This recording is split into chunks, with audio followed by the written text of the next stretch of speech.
Hey everyone, welcome to Podcast Guest Profits Tip of the Day. If you want to be a better podcast guest, if you want to get more conversions from every podcast interview, if you want to grow your brand, if you want to grow your business, you are in the right place. Today, we're going to talk about that magic step in moving people from being a passive listener to an active visitor.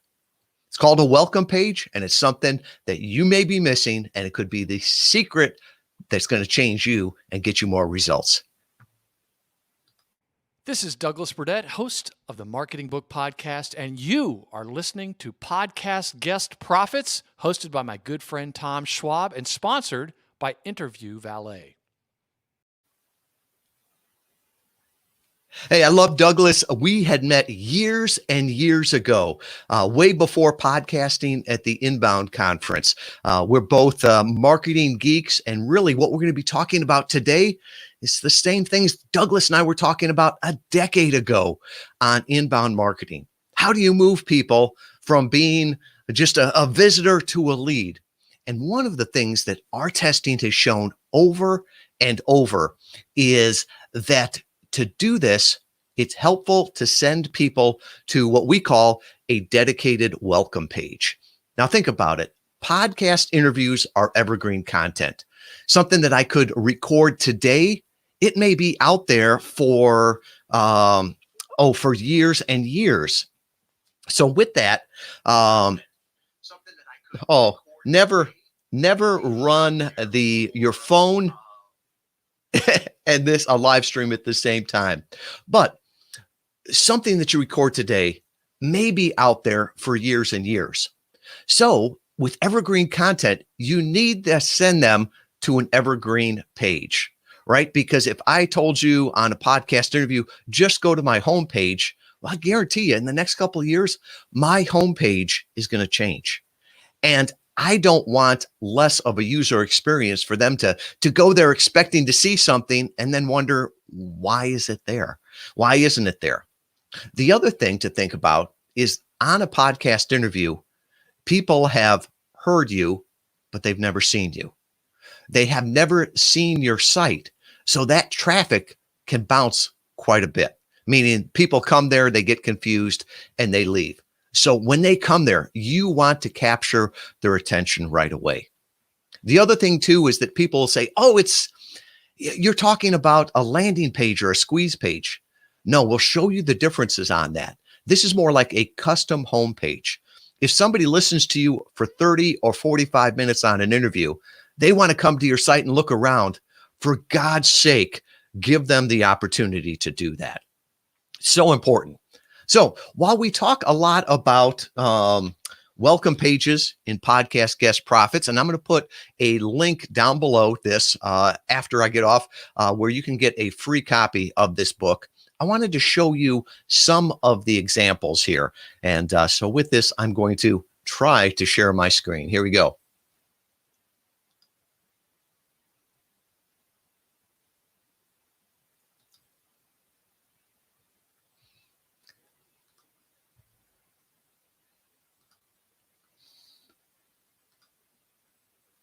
So I hope you are seeing my screen right now. And this is an example of a welcome page. And I'm going to go through the key elements of this page, and you can check off what ones that you have there. So the first thing you see is the navigation. Unlike a squeeze page or a landing page, leave the navigation on it. If they want to look around your site, that is great. The second thing is the first thing that they should see, especially if it's on a mobile device, is acknowledgement that they are there in the right place. So mention them by name. Here's a welcome page that I did for an interview with Jamie Masters on Eventual Millionaire. So the first thing they see is welcome Eventual Millionaire listeners. Boom. They know they're in the right place. The next thing they see is really called a trust image or a trust seal. And this comes from my e-commerce background, right? So when you go to a page and you see that Better Business seal, or a lot of times you'll see some kind of trust mark right near a checkout page, that's a reassurance that you're in the right place, that somebody has recommended it. And so really that's what we're doing with this artwork from the podcast interview. And imagine if you were looking at this on a mobile device, the first thing you're going to see is Jamie's picture. You're going to see the artwork there and you're going to go, wow, I know I'm in the right place. Now, the rest of this is pretty much a boilerplate. So here we've got, acknowledge where they came from. If you're here, you heard my interview on Eventual Millionaire with Jamie Masters. Hint, Jamie is their friend. They love Jamie. They listen to her every week. So go ahead, acknowledge the host. Try to tie yourself into the host someplace. So, Jamie's a great host who understands the huge long-term potential of podcasting. And then she's passionate about this. I'm passionate about this. So tying it together, then coming down here and tell them why they came here, right? Say, I understand you. And most of this here is boilerplate from one interview to the other.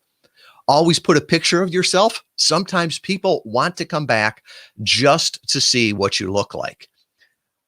Go ahead and put your social media down there. It always kills me when I hear somebody on a podcast interview and they say, well, you can find me at Facebook at this. You can find me on Instagram at catlover_72. It's like that confuses them. Give them one place to go.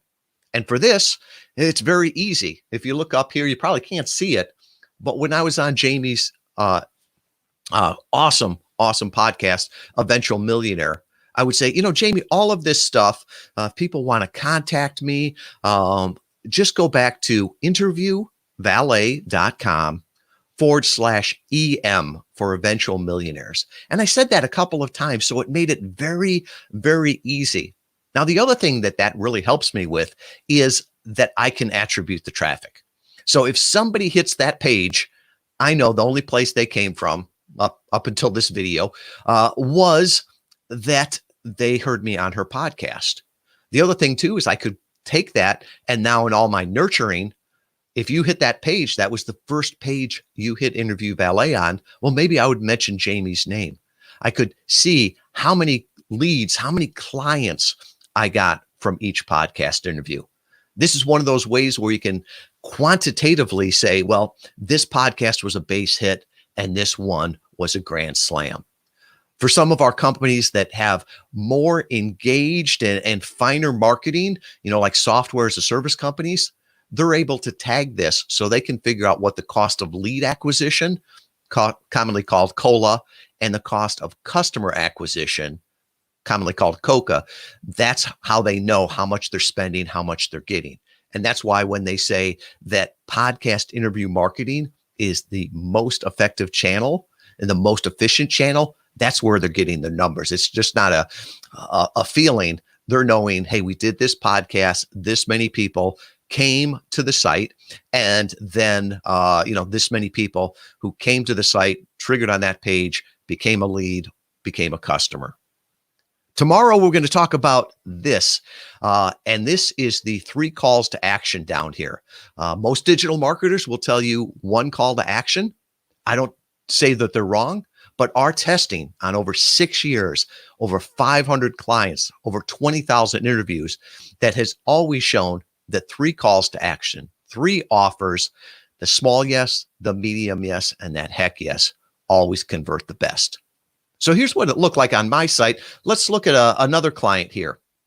So this is Terry Smith, and boy, when I zoom it up, the text doesn't look nearly as well, but you can see he did the same thing. This is Jeff Brown's podcast, Read to Lead, awesome podcast. Terry goes ahead and he puts the text up there, then he puts his picture, and then he did it slightly different. His website was set out with different banners. So, one of the offers that he had was his book, The Hospitable Leader, to get the audiobook, and audiobooks always convert well off of podcast interviews, to sign up for his community, and then some of the other connections that he had there. But you can see here the same way he's got his navigation there. So if people come and they come to the site just to look around, they can find something there. So I'm going to come in and hopefully stop. There we go. Stop sharing. So If you have any questions on this, go ahead. I can't respond to them real time, but once I get off this, I'll go ahead and respond to any questions you have about welcome pages. If you have any other questions about podcast interview marketing, how to get more out of every podcast interview, how to deliver more value, and how to capture more value, please put those in there. This weekend I was talking with a new client, and she told me, how come no one has ever told me about welcome pages? She says, I've been on dozens of interviews. I've worked with 2 different companies and they never mentioned welcome pages. She says, I feel like I was wasting my time just having a great conversation and not making it easy for people to go from being a passive listener to an active visitor. And she was stupefied. She was like, how come they didn't tell me? And I said, well, that's not what they do, right? They told you that they would get you bookings, and that's what they did. They told you that they would connect you to a podcast host, and that's what they did. Interview Valet is different. I look at this as podcast interview marketing. It's a spinoff of inbound marketing, using content to attract, engage, and delight customers. I think the best way today to sell anything is like Rand Fishkin said, the best way to sell anything is not to sell anything, but to earn the awareness, trust, and respect of those who might buy. That's what we're doing on podcast interviews, and I want to help you do it even better. So until tomorrow, when we're going to come back and we're going to talk about the best 3 offers to make on every podcast interview. The small yes, the medium yes, and the heck yes. Have a great day, and what you know matters. It helps people, and go out there and share it with the world.